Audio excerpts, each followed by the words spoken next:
Kung ikaw ay nag-i-invest or nagtitrade ng Dogecoin, malamang ay alam mo na yung naranasan ni Dogecoin na 13% na price dip nitong nakaraan. Ngunit ayon po sa eksperto na si Ginoong Ali Martinez, ang naranasang price dip na ito ni Dogecoin ay wala daw dapat po tayong ikabahala dito. Sa katunayan ay sinasabi niyang ang ganitong dip ay maaring maging simula ng isang major price explosion na posibleng umabot po ng 9,470% hanggang 30,700%. Kaya ang tindi po niyan. Sakaling nagkatotoo po ito ay talagang sasabog po talaga itong si Dogecoin. At iyan po ang siyang ating pag-uusapan sa video na ito. Pero bago po tayo magpatuloy, ay nais ko lamang po munang bigyang linaw ang aking disclaimer kung saan ang nilalaman po ng video na ito ay hindi po ito isang financial advice. For education and information purposes lamang po ang layunin nito. Ayan, bakit nga ba bumaba ng 13% ang presyo ni Dogecoin? Mula po sa pag-akyat sa isang 3-year high na nasa presyong 0.4355 noong November 12, bumaba ang presyo ni Dogecoin ng 13%. Isang paggalaw na ito ay tinatawag na correction. Isang natural na bahagi ng paggalaw ng mga presyo sa crypto market. Kadalasang nangyayari ito kapag masyadong mabilis ang pag-akyat ng isang asset, kaya't bumabalag ito para mag-recalibrate. Yan. At na-content po natin yan, napag-usapan po natin yan sa aking technical analysis kanina. Kaya kung hindi pa po ninyo napapanood yung aking technical analysis kanina, ay ayan, malamang ay check na rin po ninyo pagkatapos ninyong panoorin ang video na ito. Ngayon ay ayon po kay Ginoong Ali Martinez, bago pa man mangyari ang price dip, nakita niya ang TD sequential buy signal sa chart ni Dogecoin. Ang TD sequential ay isa po itong tool na ginagamit ng mga technical analyst para hulaan ang posibleng paggalaw ng presyo. Dahil dito ay kahit na bumagsak ng 13% ang presyo ni Dogecoin, sinabi po ni Ginoong Martinez na ito ay normal lamang at hindi dapat ikabahala. Ngayon ay ano naman ang sinasabi ng historical data tungkol sa mga correction ni Dogecoin? Kung susuriin ang history ni Dogecoin, makikita po natin na hindi na po bago ang ganitong klaseng price dip. Ayon po kay Ginoong Martinez, noong taong 2017 at 2021, dumaan si Dogecoin sa parehong pattern ng correction bago po ito umakyat ng malaki. Yan po yung kanyang ibinahaging chart dito. Sa mga taong 2017, si Dogecoin po ay nagkaroon ng dalawang malaking correction, 40% at saka 84%. Ngunit pagkatapos nito, tumaas pa ang presyo. Tumaas po ang kanyang presyo ng 9,470%. Ang parehong pattern ay nakita na rin noong taong 2021. Yan yung nasa gitna kung saan dalawang major corrections ang naganap bago po ito sumipa ng 30,700% at umabot sa presyong 0.7376.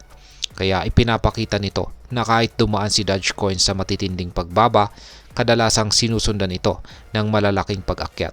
Sa madaling salita, ang kasaysayan ni Dogecoin ay nagpapakita po ng resilience sa kabila ng mga deep or correction na nagaganap. Ngayon ay ano naman po ang prediction ni Ginoong Ali Martinez para sa presyo ni Dogecoin. Base po sa analysis ni Ginoong Martinez, pagkatapos po ng correction na ito ay posibleng magkakaroon ng malaking price surge itong si Dogecoin. Nakita po niya na maaring umakyat ito ng 500% para maabot ang presyong $2.4 at may mas malaking posibilidad na umabot po sa 4,440% na aabot naman sa $18 kung magpapatuloy ang pag-akyat nito sa upper channel ng kanyang ascending price channel analysis. Sa iba pang pag-aaral ni Ginoong Martinez, sinabi rin niyang ang impluensya ni Ginoong Elon Musk kay Dogecoin ay isa pang mahalagang factor na maaring magpataas ng presyo. Sa kanya pong isang teorya, possible pang umabot ang presyo ni Dogecoin sa $23, kung saan ay meron po itong estimated na 7,000% na growth dahil sa mga positibong balita at suporta ni Ginoong Musk. Ngayon ay ano naman po ang posibleng kahalagahan ng koreksyon na ito para sa ating mga Pinoy investors or traders, ayan, dito kay Dogecoin. Ayan, para sa atin bilang mga Pinoy investors or traders ni Dogecoin, ang correction po nitong si Dogecoin ay isang paalala na ang crypto market ay likas na volatile. Bagamat hindi po tayo dapat mabahala agad-agad, mahalaga pa ring maging maingat at maalam sa mga nangyayaring movement sa market. Ang ganitong correction ay maaari pong magbigay ng pagkakataon sa mga long-term investors na bumili ng Dogecoin sa mas mababang presyo. Pero kailangan pa ring magkaroon ng tamang mindset at preparedness sa mga risk na kasangkot. Ang mga Pinoy crypto traders ay maaring maging interesado sa potensyal na surge ni Dogecoin. Pero dapat pa rin nating tandaan na ang bawat pag-akyat ay may kaakibat na risk. Kung plano po nating mag-hold ng Dogecoin para sa long term, importante ang patience at conviction. Ayon na rin kay Ginoong Martinez. Kung nagiging malapit ito sa kanyang prediction, si Dogecoin ay maaari pong maging isang malaking oportunidad sa mga darating na buwan. Ngayon ay ano naman po ang aking masasabi tungkol dito?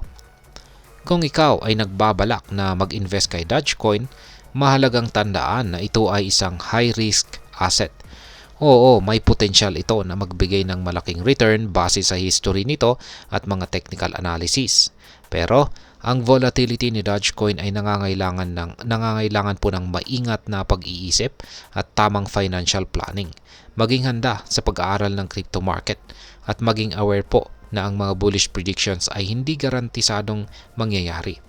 Sa uli, si Dogecoin ay isang meme coin, ibig sabihin ay minsan, hindi lang ang economic factors kundi pati ang cultural at social influences ang nagpapagalaw sa presyo nito. Ang pagsuporta po ni Ginoong Elon Musk, halimbawa, ay isang malaking factor sa pag-angat nito sa mga nakaraang taon. Ngunit tandaan din na ang ganitong uri ng suporta ay maaring magbago, kaya't mahalaga ang pagkakaroon ng diversified portfolio kung ikaw ay mag-i-invest sa crypto. Sa kasalukuyan, si Dogecoin po ay patuloy na nagbabago at nagpapakita ng malalaking paggalaw sa presyo. Ayon sa mga eksperto, hindi lang ito basta isang meme coin, kundi may potensyal pa rin ito na magkaroon ng bullish trends. Ngunit kailangan pa rin nating mag-ingat at tandaan na walang kasiguraduhan sa crypto.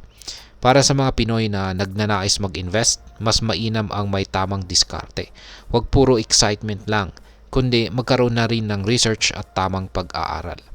Tandaan ang crypto investment ay isang long-term commitment, kaya't siguraduhin ready ka sa risk bago ka magpasok ng pondo dito. At ayan, hanggang dito na lamang po tayo sa video na ito mga ka-crypto. Sana po ay inyong nagustuhan ang aking paliwanag sa video na ito.